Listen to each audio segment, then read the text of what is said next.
dois filhos. E a Bíblia diz que ele pegou o sangue e tocou na ponta da orelha direita de Arão. Tocou também com o sangue na ponta do polegar da mão direita de Arão. E tocou também com o sangue na ponta do polegar do pé direito de Arão. Ele recebeu uma consagração tríplice no ouvido, na mão e no pé. A Bíblia diz que Moisés chama os seus dois filhos. E quando Moisés chama Nadab e Abiú, Moisés faz o mesmo com eles. Consagra na ponta da orelha direita, na ponta do polegar da mão direita e na ponta do polegar do pé direito. Talvez você esteja perguntando, mas por que esse tipo de consagração? E por que Moisés usou o sangue? Ora bem, nós sabemos que o sangue de Jesus é o sangue mais poderoso que existe nessa terra. O sangue de Jesus é poderoso. O sangue de Jesus, quando passa na vida do crente, purifica e consagra o crente. Deixa eu ver se esse sangue já passou por aqui. Deixa eu ver se o sangue do cordeiro já passou por aqui. Mas o que me chama a atenção nesse texto é que quando Moisés colocou a sua mão, Moisés toca na ponta da orelha direita de Arão, dos seus dois filhos. Seria como que dizendo o que está escrito na palavra do Senhor no livro de Apocalipse, capítulo de número 2, no versículo de número 7. O Senhor Jesus disse: quem tem ouvidos para ouvir, ouça o que o Espírito diz às igrejas. Ou seja, Arão recebeu uma consagração no seu ouvido, porque ele precisava estar preparado para ouvir a voz de Deus. Ele precisava estar preparado para entender quando seria Deus falando e quando não seria Deus falando. É por isso que João, escrevendo a sua epístola, ele disse: buscai provar todo o Espírito, porque não são todos os Espíritos que são de Deus, porque muito falso Espírito está por aí, tem muita coisa estranha por aí. Mas aquele que tem ouvido consagrado, aquele que o cordeiro já passou no ouvido dele, ele sabe que de João capítulo 10: eu sou o bom pastor, eu sou a porta para as ovelhas. Aquele que entra por essa porta encontrará a vida. Eu conheço as minhas ovelhas e elas ouvem a minha voz. Quem tem ouvido consagrado sabe ouvir a voz de Jesus. Quem tem ouvido consagrado sabe ouvir quando é que Jesus está falando com ele. Deixa eu ver se Jesus está falando com crente aqui nessa noite. Deixa eu ver se Jesus está falando com crente aqui nessa noite. A Bíblia Sagrada fala que a unção não foi somente no ouvido. A Bíblia diz que na ponta do polegar da mão direita, Arão também recebeu essa unção. Quando eu vou no livro de Jó, no capítulo 37, no versículo de número 7, eu encontro o patriarca escrevendo, o patriarca falando, menalizando e dizendo: Deus selou a mão de todos os homens para que conheçam a sua obra. Quando Arão foi consagrado na sua mão, Deus estava falando com ele: a partir de hoje, onde você colocar a sua mão, eu colocarei junto. Aonde você bota a mão, eu vou fazer prosperar, porque tu a partir de hoje está fazendo uma obra para mim. Deus ungiu a vida de Arão, Deus ungiu a vida dos seus dois filhos na mão, para que eles pudessem trabalhar na obra de Deus. Sabe o que Deus quer fazer com a tua vida nessa noite? Deus quer passar o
seguinte: guarda o teu pé quando entrares na casa de Deus. Sabe por que Deus está preocupado com o teu pé? Porque existe uma profecia bíblica, talvez uma das mais importantes da Bíblia, que vai cumprir debaixo dos seus pés. É por isso que Deus fica triste quando você coloca o teu pé onde não é para ser colocado, quando você pisa em lugares onde desagrada o Espírito Santo de Deus, porque Deus tem ciúme desse pé. Esse pezinho que você tem aí, do número 10, do número 20, 17, até o 46 ou 50, não importa o tamanho, Deus tem uma profecia bíblica que vai cumprir debaixo desse pé. Quando eu olho na Bíblia Sagrada, no capítulo de número 3, no versículo 15 do livro de Gênesis, eu encontro Deus fazendo uma promessa. E essa promessa diz o seguinte: que Deus ia fazer nascer a semente da mulher, aquele que ia esmagar a cabeça da serpente, que é Satanás. Passou-se muitas gerações, 42 gerações, de Adão até José, o pai de Jesus, e todas essas gerações passaram, Satanás vencendo os homens de Deus, Satanás vencendo os profetas, Satanás vencendo os reis, Satanás vencendo os patriarcas, todos os homens que Deus levantava na história, o diabo vencia, mas Deus falou, e está falado e acabou. Deus falou em Gênesis 3:15, que na semente da mulher ia nascer um que ia esmagar a cabeça dele. Passou-se estas gerações, passou-se esse tempo. A Bíblia diz que nascendo Jesus pregou o seu ministério na terra, curou muitos enfermos, operou muitos milagres. A Bíblia diz que mataram Jesus, ele foi crucificado, e a Bíblia diz em Efésios 4, versículo 8, mas antes de subir, falando da sua ressurreição, ele desceu às partes mais baixas da terra, e Pedro disse, ali ele pregou aos espíritos que estavam em prisão. Mas eu vou te dizer um segredo de Deus, uma revelação de Deus. Quando Jesus chegou lá no inferno para tomar as chaves da morte e do inferno, eu creio que o diabo já baixou a cabeça, porque ele sabia que a profecia de Gênesis 3, versículo 15 estava para se cumprir naquele momento. O Cordeiro de Deus lá no inferno ia pisar a cabeça da serpente. Parece que eu estou vendo aquele pé, como um latão reluzente, aqueles olhos como chama de fogo, aquele cinturão transpassado, o nome na coxa escrito Rei dos Reis e Senhor dos Senhores, levantando o seu pé.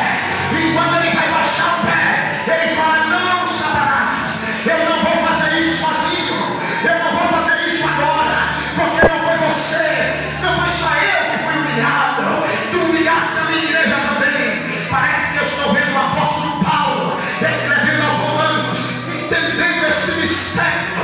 Paulo escreve aos Romanos 16, versículo 20: em breve o Deus de paz esmagará Satanás debaixo dos vossos pés, debaixo dos vossos pés. Quantos creem por ele? Quantos creem por ele? Você vai pisar no diabo, você vai pisar na serpente, você vai pisar na serpente. Quantos creem por ele? Quantos creem por ele? Para baixar.